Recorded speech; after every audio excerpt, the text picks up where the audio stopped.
Hello friends, welcome to smart study Bangla. বন্ধুরা, আজকের ক্লাসে আমরা করব জেনারেল ইংলিশের প্র্যাকটিস সেট, যেখানে থাকছে ইংলিশের 30টা প্রশ্ন।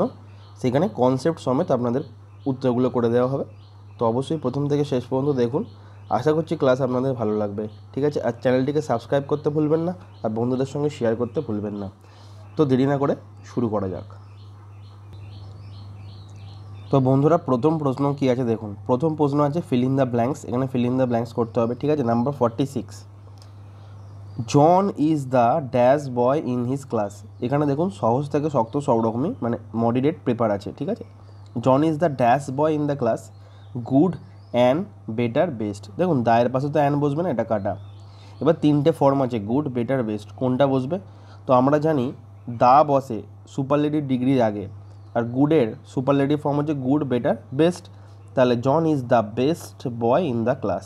ঠিক আছে, কারোর সঙ্গে তুলনা করলে তখন দ্যান হতো বা মোর দ্যান ইউজ হতো। ঠিক আছে, নেক্সট হচ্ছে দেখুন, নেক্সট হচ্ছে 47, there is dash in her refusal than meets the eye. এখানে দ্যান ইউজ হয়েছে। এবার দেখুন এখানে আছে মোর, মোস্ট, সাম, মাচ। ঠিক আছে, তো আমি একটু আগেই বললাম যে কম্প্যারেটিভ ডিগ্রির ক্ষেত্রে দ্যান ইউজ হয় বা মোর দ্যান ইউজ হয়। ঠিক আছে, তো যেহেতু এখানে দ্যান আছে, তাহলে এখানে there is more in her refusal than meets the eyes. Option number A হয়ে যাবে কারেক্ট অ্যান্সার, বাকিগুলো কিন্তু হবে না। ঠিক আছে, নেক্সট কোয়েশ্চেন নাম্বার 48, যেখানে আছে this book is very dash. এটা খুবই সহজ, interested, ইন্টারেস্টফুল, interesting.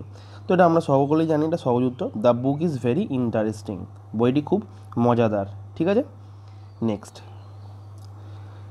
Did you not dash him yesterday. দেখুন এখানে আছে ইয়েস্টারডে মানে পাস্ট টেন্স, এখানে গতকাল। ঠিক আছে, তো আমাদের পাস্ট টেন্স ইউজ করতে হবে, কিন্তু এখানে কোয়েশ্চেনটাতে ডিড দিয়ে শুরু করি, যেহেতু এটা ইন্টারোগেটিভ সেন্টেন্স।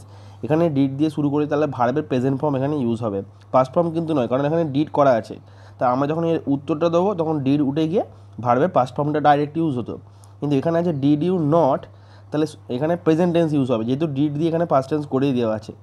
তাহলে met, will have met, C হচ্ছে মিট আর উইল মিট। তো এখানে প্রেজেন্ট টেন্স হচ্ছে option number C, did you not meet him yesterday. ঠিক আছে, এটা হয়ে যাবে সঠিক উত্তর। নেক্সট,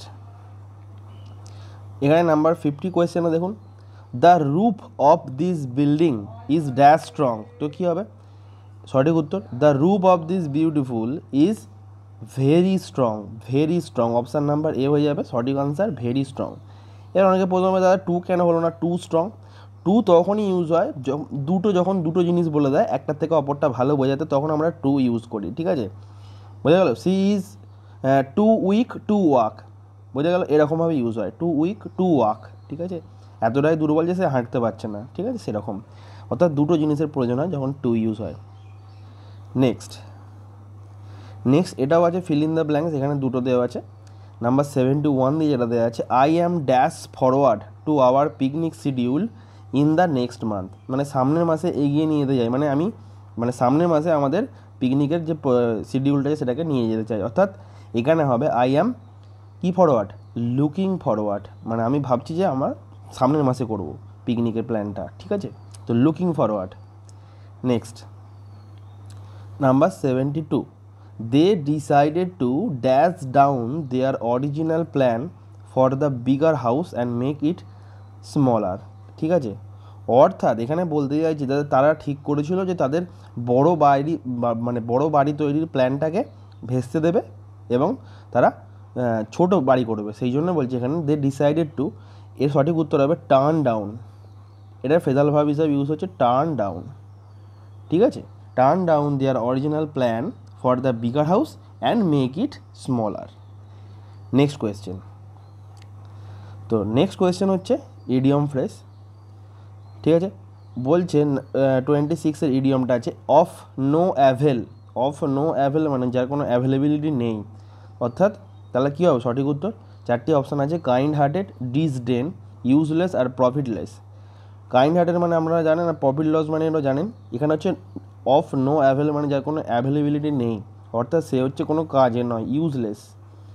অপশান নাম্বার সি, যার কোনো কাজই নেই সেটা হচ্ছে useless, of no avail. Next next হচ্ছে বাই ফিটস অ্যান্ড স্টার্টস, এটা এটা বহুল প্রচলিত ইডিয়ম, এটা আপনারা অনেকবার করেছেন। বাই ফিটস অ্যান্ড স্টার্ট মানে চারটি option, consistently, irregularly, in high spirit আর এনথুসিয়াস্টিক্যালি। তো সঠিক উত্তর কী হবে? বাই ফিটস অ্যান্ড স্টার্ট মানে হচ্ছে ইরেগুলারলি, মানে অনিয়মিত। ঠিক আছে, অপশান নাম্বার বি হয়ে যাবে correct answer. By fits and starts, অনিয়মিত, irregularly. Next, to stand on his feet, এটা দেখেই বোঝা যাচ্ছে যে নিজের পায়ে দাঁড়ানো। To stand on his feet তার মানে কি নিজের পায়ে দাঁড়ানো, মানে সে সবাই তো নিজের পায়ে দাঁড়ায়, কিন্তু এখানে বলতে চাইছে কি আত্মনির্ভর হওয়া বা স্বনির্ভর হওয়া। তো কী হবে? To be physically strong, to be independent, to stand erect, to be successful. এখানে হবে to be independent, option number B. To stand on his feet মানে নিজের পায়ে দাঁড়ানো হচ্ছে, এখানে টু বি ইন্ডিপেন্ডেন্ট মানে নিজে থেকে সে স্বাধীন হয়ে যাওয়া। ঠিক আছে, এটা হয়ে যাবে সঠিক উত্তর। নেক্সট হচ্ছে ওয়ান ওয়ার্ড সাবস্টিটিউশন। ঠিক আছে, দেখুন 34 দিয়ে, girl or woman who has not experienced sexual union, কী হবে? এটা আপনারা নিশ্চয়ই বলতে হবে না, এটা সকলেই জানেন। এটা চারটি অপশান আছে, মেড, ঠিক আছে, মেড মানে বালিকা, ভার্জিন, স্পিনস্টার, ঠিক আছে, আর ম্যাট্রন। তো যে অবিবাহিত মহিলাদের বলা হয় স্পিনস্টার। ঠিক আছে, এইটা হচ্ছে সঠিক উত্তর হবে virgin. Girl or woman who has not experience sexual union, সেটা হচ্ছে virgin. Next 35, ready to believe, ready to believe, দেখুন যেটা অবিশ্বাস্য সেটা হচ্ছে ইনক্রেডিবল, যেটা বিশ্বাস্য সেটা হচ্ছে ক্রেডিবল, কিন্তু এখানে রেডি টু বিলিভ আছে মানে বিশ্বাস করতে প্রস্তুত। ঠিক আছে, তো সঠিক উত্তর কী হবে? এখানে সঠিক উত্তর হবে অপশান নাম্বার ডি, মেরিডেবল। মেরিডেবল হচ্ছে বিশ্বাস করতে প্রস্তুত, রেডি টু বিলিভ বলেছে এখানে। ঠিক আছে, যেটা বিশ্বাস করা যায় সেটা কিন্তু বলেন, এখানে বলেছে রেডি টু বিলিভ। নেক্সট, তো নেক্সট হচ্ছে নাম্বার 36-এ, words inscribed on the tomb. Tomb মানে যেখানে মৃতদেহকে কবর দেওয়া হয়, কবরের ওপরে যে পাথরের যে এটা থাকে সেটাকে বলা হয় টম। তো সেটার মধ্যে যে খোদাই করা থাকে, লেখা থাকে, সেটাকে কি বলা হয়? সেটাকে কি বলা হয়? অপশান নাম্বার এ, এপিটাফ। ঠিক আছে, সেখানে নাম, তারপর পিতার নাম ইত্যাদি লেখা থাকে সেই টম্বে, সেই লেখাটাকে বলা হচ্ছে এপিটাফ। নেক্সট প্রশ্ন, তো নেক্সট প্রশ্ন দেখুন ভয়েস চেঞ্জ আছে। তো প্রথম ভয়েস চেঞ্জটা দেখুন কী আছে, দে আর কনসিডারিং ইয়োর প্রপোজাল। ঠিক আছে, ভয়েস চেঞ্জের নিয়ম এখানে আর আছে, কনসিডারিং আছে, মানে প্রেজেন্ট কন্টিনিউয়াস টেন্স। তো সঠিক উত্তর হবে যে অ্যাম ইজ আর বসবে এবং বিইআইএনজি যোগ হবে, বিইআইএনজি যোগ হবে এবং ভার্বের থার্ড ফর্ম। তো কী হবে? The proposal, your proposal, sorry এখানে ইয়োর প্রপোজাল আসবে সাবজেক্টে, তাহলে ইয়োর প্রপোজাল, এখানে প্রেজেন্ট টেন্স আছে তাহলে ইজ বা আর বসবে, তাহলে ইয়োর প্রপোজাল হচ্ছে সিঙ্গুলার, জন্য ইজ, তাহলে your proposal is being considered by them, কারণ দে আছে, এটা দেম হবে, এটাই হচ্ছে right answer, option number C. Okay, তো নেক্সট ভয়েস চেঞ্জটা দেখা যাক। নেক্সট হচ্ছে 47, the storm damaged the roof. এখানে শুধুমাত্র ড্যামেজড আছে, অর্থাৎ সিম্পল পাস্ট টেন্স, তার মানে প্যাসিভ ভয়েসে ওয়াজ বা ওয়্যার বসবে আর ভার্বের থার্ড ফর্ম। তাহলে the roof was damage by the storm. ঠিক আছে, তাহলে তারা কোথায় আছে? এই অপশান নাম্বার ডি আছে, the roof was damaged by the storm, এটাই হয়ে গেল সঠিক উত্তর। নেক্সট হচ্ছে she learns music. She learns music, এখানে লার্নস আছে যেহেতু এটা থার্ড পারসন সিঙ্গুলার নাম্বার, আর এটা হচ্ছে একদম প্রেজেন্ট ইনডেফিনাইট টেন্সে আছে, তাহলে মিউজিক হবে, অ্যাম ইজ আর বসবে আর ভার্বের থার্ড ফর্ম, তাহলে মিউজিক সামনে এলো, এবার ইজ বসবে, music is learned by her, option number B. এখানে দেখুন একটা জিনিস প্রিন্টিং মিস্টেক আছে, এটা মিউজিক ইজ লার্নড হবে, এখানে এলটা নেই, মানে এটা প্রিন্টিং মিস্টেক। তো music is learned by her, কারণ সিটা অবজেক্টে গেলে হার হয়ে যাবে। নেক্সট হচ্ছে 49, the box was dropped by the boy. এটা পাসিভ আছে, কারণ এখানে দেখতে পাচ্ছি বাই দ্য বয় লেখা আছে, আর ওয়াজ ড্রপড আছে, এইটা ওয়াজ ড্রপটা হচ্ছে সিম্পল পাস্ট টেন্সের প্যাসিভ ভয়েস করা আছে। ঠিক আছে, তাহলে শুধুমাত্র পাস্ট টেন্স ইউজ হবে। The boy dropped the box, কোথায় আছে? Option number C, the boy dropped the box. ঠিক আছে, তো এটা আপনারা প্যাসিভ করে দেখুন, এটাই আসবে। ঠিক আছে, নেক্সট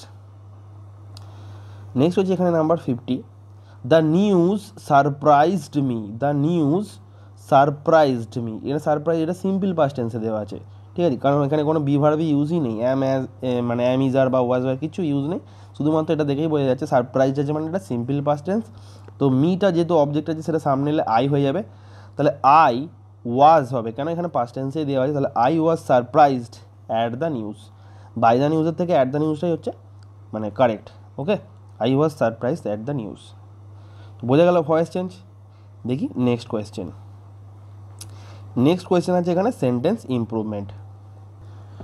তো সেন্টেন্স ইমপ্রুভমেন্টের এই যে নিয়মগুলো বলবো সেগুলো অবশ্যই খাতায় নোট ডাউন করবেন এবং আপনাদের ভালো লাগবে, ঠিক আছে? এগুলো খুবই খুবই ইম্পর্টেন্ট, ঠিক আছে? যদি সেন্টেন্স ইমপ্রুভমেন্ট বা এরর কারেকশন এগুলো আপনারা পারেন তার মানে জানবেন ইংলিশটা আপনাদের খুবই উন্নত হয়েছে, ঠিক আছে? তো প্রথম কোয়েশ্চেন সেন্টেন্স ইমপ্রুভমেন্টের, no person except Raghu came forward to help me in the matter of my difficulties. No person except এখানে বলছে এটাকে কোনো যদি চেঞ্জ করা যায় কি না, চারটে অপশান দেওয়া আছে। তো আমার মনে হয় নো পারসন এক্সপেক্ট কোনো রকম প্রবলেম নেই, অর্থাৎ no error required, option number E হয়ে যাবে, এটা কারেক্ট। কোনো এরর নেই, নো পারসন এক্সেপ্টে কোনো এরর নেই। নেক্সট হচ্ছে number 2, their captain wishes I to play for their team, মানে তাদের ক্যাপ্টেন চেয়েছিল যে আমি খেলি বা চাই আমি খেলি তাদের টিমে। তো উইসেস আই টু প্লে এটাকে চেঞ্জ করতে বলেছে যদি কোনো ইমপ্রুভমেন্ট দরকার থাকে। তো এখানে সঠিক উত্তর কী হবে? এখানে সঠিক উত্তর হয়ে যাবে চারটি অপশানের মধ্যে, আপনারা ভালো করে নোট করবেন এগুলো। Option number B, wishes me to play. কেন? তার কারণ হচ্ছে ভার্বের পরে যদি কোনো প্রোনাউন ইউজ হয়, ঠিক আছে, এখানে উইসেস আছে, ভার্বের পরে যে প্রোনাউনটা ইউজ হয় সেটা সবসময় অবজেক্টিভ কেসে হয়, মানে 99% ক্ষেত্রে অবজেক্টিভ কেসে হয়। তো এখানে আই না হয় কী হবে? মি, উইসেস মি, ঠিক আছে? ভার্বের পরে যে প্রোনাউনটা ইউজ হয়েছে সেটা অবজেক্টিভ কেসে ইউজ হবে, সাবজেক্টিভ কেসে নয়। তো আইয়ের অবজেক্টিভ কেস হচ্ছে মি, সেই জন্য wishes me to play, option number B হয়ে যাবে কারেক্ট অ্যান্সার। নেক্সট কোয়েশ্চেন, খুব ভালো ভালো দেখুন ইমপ্রুভমেন্ট আছে। আমি যদি আপনারা বলেন তো সেন্টেন্স ইমপ্রুভমেন্টের আর এরর কারেকশন আলাদা করে আমি ক্লাস দেবো, ঠিক আছে? আপনারা সেটা কমেন্ট করে লিখবেন যদি আপনাদের এইসব রুলসগুলো মানে ভালো লাগে বা মনে হয় যেটা দরকারি, ঠিক আছে? তো I forget to hand you to over the key of my locker. I forgot to hand you to over the key of my locker, অর্থাৎ আমি আমার লকারের চাবিটা তোমার হাতে হস্তান্তর করতে ভুলে গিয়েছিলাম। এখানে আছে to hand you to over, এটাকে বলছে সেন্টেন্স ইমপ্রুভমেন্ট করতে। তো সঠিক উত্তর কী হবে? তো এখানে সঠিক উত্তর কী হবে সেটা হচ্ছে option number C, to hand over to you. দেখুন হ্যান্ড ইউ টু ওভার হয় না, ডাইরেক্ট হ্যান্ড ওভার টু এই কথা, এই যে ফ্রেজটা এর মানেই হচ্ছে হস্তান্তর করা, পুরোটা একসাথে হ্যান্ড ওভার টু, ঠিক আছে? Hand over to someone, hand over, ঠিক আছে, মানে হস্তান্তর করা। তো হ্যান্ডের মাঝখানে ইউ প্রোনাউন ইউজ হবে না, ডাইরেক্ট ইউজ হবে যে I forgot to hand over to you the key of my locker. বোঝা গেছে? আশা করছি ক্লিয়ার। নেক্সট প্রশ্ন হচ্ছে number 4, all the participant received a token gift, ঠিক আছে? প্রত্যেকটা প্রতিযোগী একটা করে টোকেনের গিফট রিসিভ করেছিল বা পেয়েছিল for their participated in the discussion. এটা তো ভুল হচ্ছে, ফর দেয়ার পার্টিসিপেটেড, এটা তো ভুল। এটা কী হবে? তাদের অংশগ্রহণের জন্য, এখানে তার মানে শুধুমাত্র নাউন ইউজ হবে, এখানে ভার্ব ইউজ হবে না, পার্টিসিপেটেড নয়। বলছে all the participants received a token gift for their participation in the discussion, এখানে পার্টিসিপেশান ইউজ হবে, ঠিক আছে? কারণ এখানে দেয়ার হচ্ছে, এই যে দেয়ার আছে এটা হচ্ছে একটা কি, এটা হচ্ছে একটা কী বলে পসেসিভ অ্যাডজেক্টিভ, ঠিক আছে? এই জন্য এরপরে কী হবে? নাউন ইউজ হবে। তো for their participation, option number D হয়ে যাবে কারেক্ট অ্যান্সার। বোঝা গেল? নেক্সট হচ্ছে number 5, I have never been hearing of him since he left this city, ঠিক আছে? কী হবে? I have never been hearing দেওয়া আছে, of him since he left, এইখানে দেখুন এটা he left আছে, এইখানে আছে সিম্পল পাস্ট টেন্স, ঠিক আছে? তাহলে এইখানে যেটা ইউজ হবে এটা হচ্ছে পাস্ট পারফেকশন ইউজ হবে, ঠিক আছে? তো এখানে কী হবে? এখানে sorry present perfect tense use হবে, এখানে হবে হ্যাভ নেভার হার্ড, হিয়ারিং হবে না, হ্যাভ নেভার হার্ড। কোথায় আছে? Have never hard, option number D হয়ে যাবে এখানে correct answer. I have never hard of him since he left this city, এটাই হয়ে যাবে সঠিক উত্তর, ঠিক আছে? বোঝা গেল? নেক্সট কোয়েশ্চেনে যাই। দেখুন নেক্সট কোয়েশ্চেন হচ্ছে এরর কারেকশান। তো খুব ভালো ভালো এরর কারেকশানের রুলস আছে, আপনারা ভালোভাবে করার চেষ্টা করুন, মন দিয়ে করার চেষ্টা করবেন, এরর কারেকশান নিশ্চয়ই পারবেন, ঠিক আছে? শক্ত সাবজেক্টকে আমাদের সহজভাবে করার জন্য আমাদের পরিশ্রম করতে হবে কিন্তু, হ্যাঁ। It is unfortunate but still a reality that property and development goes hand in hand, no error. তো এটা দেখে অনেকেই বলবে কোথায় আমি খুঁজে পাচ্ছি না এরর কারেকশানটা, এররটা কি কোথায় আছে না আছে, কিন্তু একটু ভালোভাবে ফলো করে দেখুন, নিশ্চয়ই আপনারা পেয়ে যাবেন। তো দেখুন এখানে অপশান নাম্বার ডি হয়ে যাবে কারেক্ট অ্যান্সার। কেন? কারণ এখানে গোজ হ্যান্ড টু হ্যান্ডের জায়গায় হবে গো হ্যান্ড টু হ্যান্ড। কেন? কারণ এখানে দ্যাটের পরে যে সাবজেক্ট আছে পভার্টি অ্যান্ড ডেভেলপমেন্ট, দুটো আলাদা আলাদা সাবজেক্ট, অর্থাৎ এটা হলো প্লুরাল সাবজেক্ট, সেই জন্য প্লুরাল ভার্ব ইউজ হবে। তাহলে এখানে থার্ড পারসন সিঙ্গুলার নাম্বার হিসাবে গোজ দেওয়া ছিল, তো গোজ তো হবে না, যেহেতু এটা প্লুরাল ভার্ব বা plural subject, poverty and development আলাদা আলাদা জিনিস, দুটো সাবজেক্ট, সেই জন্য এখানে প্লুরাল ভার্ব ইউজ হবে গো, গোজ কিন্তু হবে না। তো এটাই হয়ে যাবে সঠিক উত্তর। আশা করছি নিয়মটা বুঝতে পেরেছেন। Next question number 2, no sooner did I enter the house I saw my uncle going out for a walk, no error. তো সঠিক উত্তর কী হবে? সঠিক উত্তর কী হবে? সঠিক উত্তর এখানে হবে অপশান নাম্বার সিটা। ঠিক আছে? কেন? কারণ নো সুনার যখন ইউজ হয়, যে ফ্রেজটা মানে যে নো সুনার দিয়ে যে ক্লজটা শুরু হয়, তার পরের ক্লজের শুরুতে দ্যান ইউজ করতে হবে, এটাই হচ্ছে নিয়ম। ঠিক আছে? সব সময় no sooner did I enter the house then I saw my uncle. ঠিক আছে? বোঝা গেল? নো সুনারের পরে, নো সুনার যে ক্লজটা শুরু হয়, যে no sooner I did I enter the house, এর পরের যে ক্লজটা আছে আই স মাই আঙ্কেল, এর আগে দ্যান ইউজ করতে হবে অবশ্যই। অপশান নাম্বার সি হয়ে যাবে কারেক্ট অ্যান্সার। নেক্সট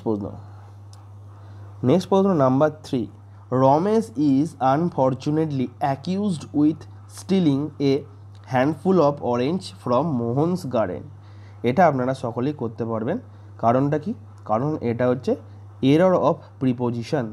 ঠিক আছে? কারণ দেখুন Ramesh is unfortunately accused with stealing দেওয়া আছে, অ্যাকিউজডের সঙ্গে কী ইউজ হয়? Accused of. তো অ্যাকিউজড অফ স্টিলিং হয়, অ্যাকিউজড অফ মার্ডার হয়, অ্যাকিউজড অফ থেফট হয়। ঠিক আছে? অপশান নাম্বার বি হয়ে যাবে correct answer. Ramesh is unfortunately accused of stealing a handful of orange from Mohan's garden. Okay, next number 4, Jagan showed remarkable achievement not only in archery but also in swimming. তো সঠিক উত্তর কী হবে? সঠিক উত্তর কী হবে এখানে আপনাকে বলতে হবে। তো দেখুন এখানে সঠিক উত্তর কী হবে বলে মনে হচ্ছে? এখানে সঠিক উত্তর হবে অপশান নাম্বার বি। কেন? এখানে উত্তর হওয়া উচিত Jagan showed a remarkable achievement not only in archery but also in swimming. কেন? এখানে এ কেন ইউজ হলো? কারণ এখানে আছে অ্যাচিভমেন্ট, অ্যাচিভমেন্টটা কিন্তু কাউন্টেবল নাউন। এটা যদি আনকাউন্টেবল নাউন হতো তখন আমরা রিমার্কেবল ব্যবহার করতে পারতাম শুধুমাত্র। যেহেতু অ্যাচিভমেন্ট হচ্ছে কাউন্টেবল নাউন, অর্থাৎ সিঙ্গুলারও হয় প্লুরাল হয়, অ্যাচিভমেন্টের প্লুরাল হয় অ্যাচিভমেন্টস হয়, তো সেই জন্য এটা কাউন্টেবল নাউন। তো এর আগে এ অ্যান দিয়ে আপনাকে ব্যবহার করতে হবে। তো Jagan showed a remarkable achievement not only in archery but also in swimming. Next হচ্ছে number 5, no variety of mango produced in our country is as tasty as this variety. তো সঠিক উত্তর কী হবে? তো এটা খুব ভালো নিয়ম, দেখি আপনারা পারেন কি না। No variety of mango produced in our country is as tasty as the variety. দেখুন তো এর সঠিক উত্তর হবে অপশান নাম্বার এ। কেন? তার কারণ এখানে দুটো একই মানে গোত্রের আছে, পজিটিভ কেস টেস্টি আর ভ্যারাইটি, দুটোকে সেম তুলনা করেছে অ্যাজ টেস্টি অ্যাজ ভ্যারাইটি। যেহেতু এরা একই বর্গের, তো এখানে নো ভ্যারাইটি হওয়ার জায়গায় কী হবে? No other. এটা মাথায় রাখতে হবে, এটা নো আদার। উত্তর হবে নো আদার ভ্যারাইটি। বোঝা গেল? কারণ এইটাই হচ্ছে ফ্রেজের নো ভ্যারাইটির জায়গায় এখানে হবে নো আদার ভ্যারাইটি। ঠিক আছে? এটাই হচ্ছে সঠিক উত্তর, যেহেতু একই বর্গের টেস্টি আর ভ্যারাইটি পজিটিভ ডিগ্রি দিয়ে একে অপরের সঙ্গে যুক্ত আছে, সেই জন্য। নেক্সট আছে, দেখুন নেক্সট আছে দুটো স্পেলিং দেওয়া আছে, আপনাকে বলতে হবে চুজ দ্য কারেক্ট স্পেলিং। তো এখানে আছে অ্যাসেসমেন্ট, বানানটা আপনাকে বলতে হবে কোনটা অ্যাসেসমেন্টের সঠিক বানান। তো সঠিক উত্তর কী হবে? অ্যাসেসমেন্ট বানান হচ্ছে ASSESSMENT, ASSEMENT অ্যাসেসমেন্ট, ঠিক আছে, অপশান নাম্বার বি হবে কারেক্ট অ্যান্সার। আর grammar, find the correct spelling of grammar, ঠিক আছে, গ্রামারে কিন্তু ই নেই, ঠিক আছে, গ্রামারে কিন্তু ই নেই আর ডবল এম আছে, তাহলে কোনটা উত্তর হবে? অপশান নাম্বার এ। মাথায় রাখবেন গ্রামারে ই নেই আর ডবল এম আছে, GRAMMAR, এটাই হয়ে যাবে গ্রামারের সঠিক স্পেলিং। ওকে, নেক্সট। তো বন্ধুরা আজকে 30 কোয়েশ্চেন এইখানে কমপ্লিট হলো। তো আশা করছি ক্লাস আপনাদের ভালো লেগেছে। তো আপনাদের কী ধরনের ইংলিশ ক্লাস দরকার, আমি ঠিক কন্টেন্ট পাচ্ছি না যে আপনাদের কীভাবে দেবো বা কোনগুলো আপনাদের চাহিদা দরকার আপনাদের, অবশ্যই আমাকে কমেন্ট করে লিখে জানাবেন, সেই অনুযায়ী আমি কন্টেন্ট তৈরি করব, খুব ভালো ভালো কন্টেন্ট তৈরি করবো, একদম কনসেপ্ট ভেবে আপনাদেরকে বুঝিয়ে দেবো সব, ঠিক আছে। তো অবশ্যই কমেন্ট করে লিখবেন। ওকে, আর ক্লাস কেমন লাগলো অবশ্যই জানাবেন। দেখা হচ্ছে নেক্সট ক্লাসে। Thank you.